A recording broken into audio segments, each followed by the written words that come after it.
Alhamdulillah, alhamdulillahilladzi nahmaduhu wa nasta'inuhu wa nastaghfiruh wa na'udzu billahi min shururi anfusina wa min sayyiati a'malina. Man yahdihillahu fala mudilla lahu wa man yudlil fala hadiya lahu. Ashhadu an la ilaha illallah wahdahu la syarika lah wa ashhadu anna Muhammadan 'abduhu wa rasuluh. Ya ayyuhalladzina amanu taqullaha haqqa tuqatih wa la tamutunna illa wa antum muslimun. Amma ba'd, fa inna asdaqal hadithi kitabullah wa khairal hadi Muhammadin sallallahu alaihi wasallam wa syarrul umuri muhdatsatuha wa kullu muhdatsatin bid'ah wa kullu bid'atin dhalalah wa kullu dhalalatin finnar. Kaum muslimin sidang Jumat yang dimuliakan Allah Subhanahu wa taala. Marilah kita senantiasa bersyukur kepada Allah Subhanahu wa taala atas begitu banyak nikmat yang Allah berikan kepada kita. Nikmat iman, nikmat Islam, dan nikmat sehat. Salawat serta salam semoga tercurahkan kepada baginda Nabi besar Muhammad sallallahu alaihi wasallam, kepada keluarganya, kepada sahabatnya, kepada semua pengikutnya yang istiqomah. Kaum muslimin sidang Jumat yang dimuliakan Allah Subhanahu wa taala. Dan juga marilah kita senantiasa tingkatkan kualitas iman dan takwa kita kepada Allah Subhanahu wa taala dengan bersungguh-sungguh menjalankan apa yang Allah perintahkan dan bersungguh-sungguh meninggalkan apa yang Allah larang. Kaum muslimin sidang Jumat yang dimuliakan Allah Subhanahu wa taala. Baik buruk seseorang itu tergantung dari hatinya. Ketika hati seseorang itu bersih, suci, maka mata tidak akan melihat kecuali melihat yang baik-baik. Ketika hati seseorang itu bersih, kaki tidak akan melangkah kecuali melangkah ke tempat yang baik-baik. Ketika hati bersih, maka tangan tidak akan tanda tangan kecuali ketika kita memiliki hati yang bersih, tidak akan terpengaruh kepada suap menyuap. Maksud tangan di sini adalah bagaimana kekuasaan. Ketika hati seseorang itu bersih, maka tangan tidak akan tanda tangan kecuali tanda tangan yang baik-baik. Ar-rashi wal murtashi, suap menyuap neraka, finnar. Maka hati yang bersih akan terhindar dari hal-hal tersebut. Karena jamaah sekalian, baik buruk seseorang itu tergantung hatinya. Ketika hati seseorang itu bersih, suci, segala aktivitasnya akan baik semuanya. Karena hati adalah raja yang mengendalikan segala aktivitas kita dalam menjalani sebuah kehidupan. Hadis Arba'in An-Nawawi yang ke-6.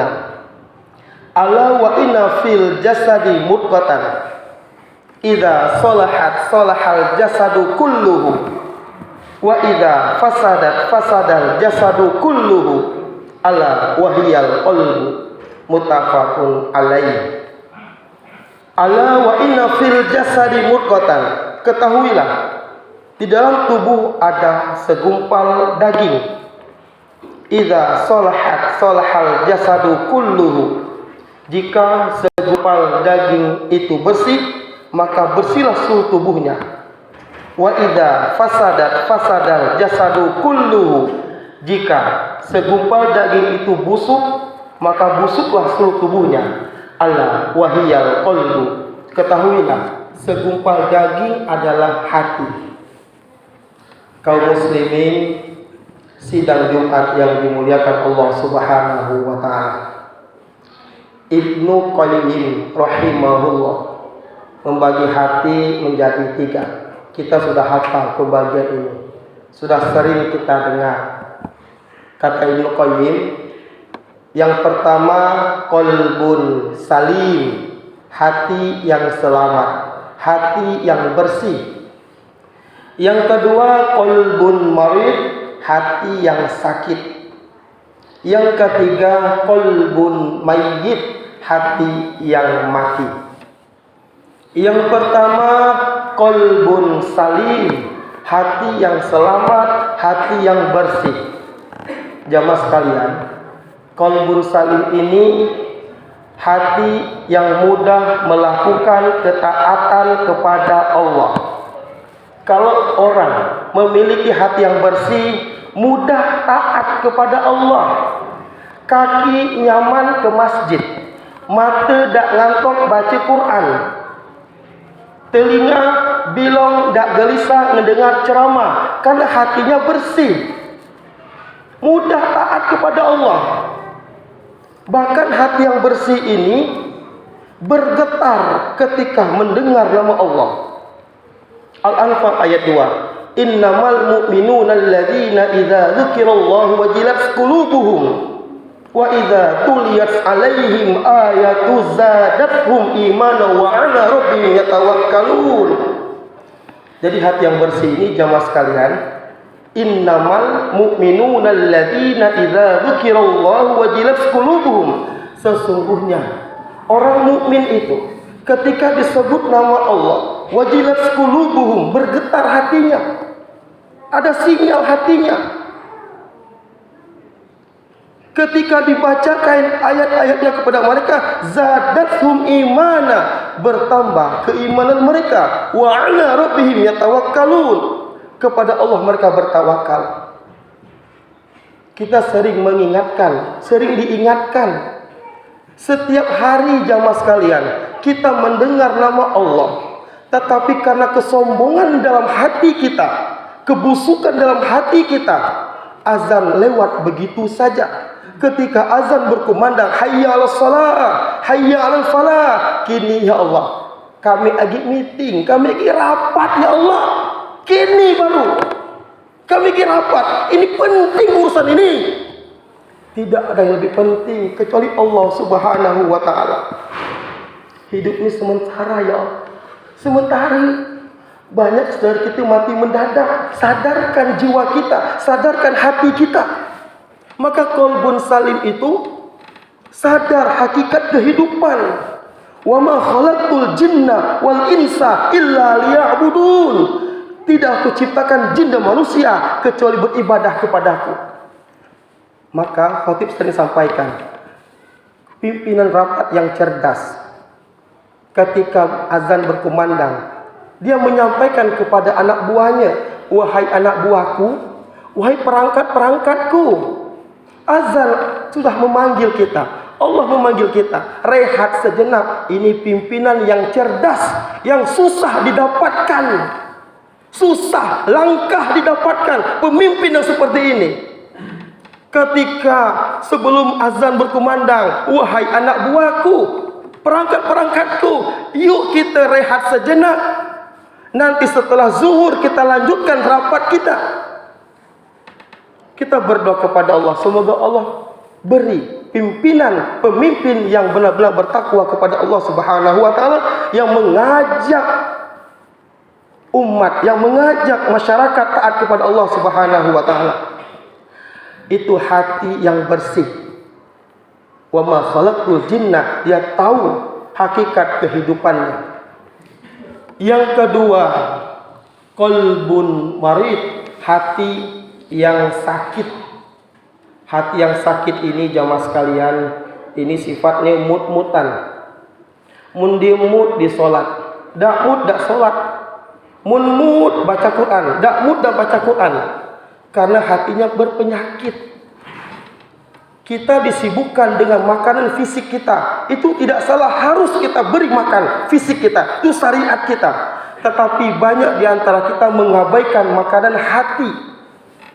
Banyak orang yang hidup tetapi sesungguhnya dia mati karena hatinya tidak pernah diberi makan. Ketika hati sakit jamaah sekalian, walaupun rumah dekat masjid, tidak akan ke masjid. Karena hatinya berpenyakit. Tidak pengaruh suara azan berkumandang, karena hatinya berpenyakit.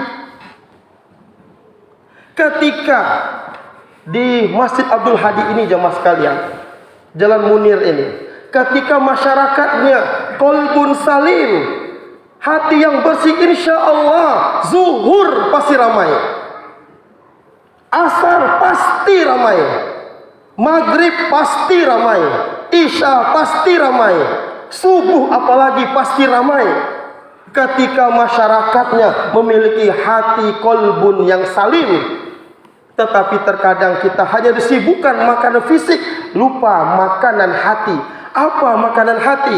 Berzikir kepada Allah. Al-Quran itu makanan hati. Makanan yang paling bergizi, baca Al-Quran. Ingat mati itu makanan hati. Ilmu makanan hati. Majlis taklim makanan hati. Perbanyak berzikir itu makanan hati.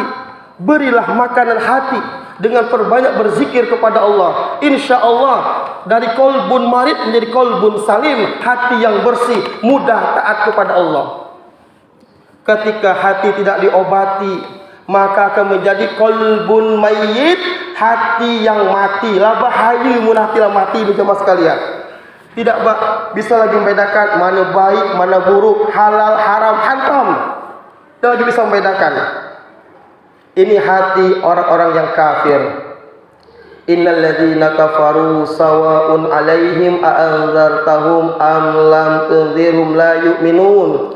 Khatamallahu 'ala qulubihim wa 'ala sam'ihim wa 'ala absarihim ghishawa wa lahum 'adzabun 'adzim. Sesungguhnya orang-orang kafir itu sama saja bagi mereka engkau Muhammad. Beri peringatan atau tak beri peringatan akan beriman. Khatamallahu ala qulubihim, Allah telah mengunci hatinya. Wa ala sam'ihim, pendengarannya. Wa ala absarihim ghishawa, penglihatan mereka tertutup. Walahum adzabun azim, mereka azabnya sangat berat. Jadi hati yang mati itu mudah. Dia menghalalkan segala cara, korupsi sebanyak-banyak mungkin, itu hati yang mati. Tapi kalau kita melihat jamaah sekalian, kalau kita melihat di media sosial, korupsi sampai triliunan telah digambarkan di zaman Rasulullah. Tidak heran lagi, karena kata Rasulullah, manusia tidak akan pernah puas dengan dunia. Dia akan rakus dengan dunia. Dikasih satu gunung emas, ingin emas yang kedua. Gunung emas yang kedua, yang ketiga, dia akan puas ketika mulut tersumpal dengan tanah. Baru dia akan puas. Karena kerakusan dengan dunia itu telah digambarkan, sudah ada. Tidak akan puas dunia ini. Itulah sifat manusia, tidak akan pernah puas dengan dunia. Mula masuk ke dalam kubur, baru dia akan puas. Alhaakumut takatsur, bermegah-megah kamu hatta zurtumul maqabir, sampai kau masuk ke dalam kubur baru dengan puas dengan dunia. Semoga jemaah sekalian kita dibersihkan Allah Subhanahu wa taala hati kita sehingga mudah taat kepada Allah Subhanahu wa taala, jadi qalbun salim. Barakallahu li wa lakum fil azim fastaghfiru innahu wal ghafurur rahim.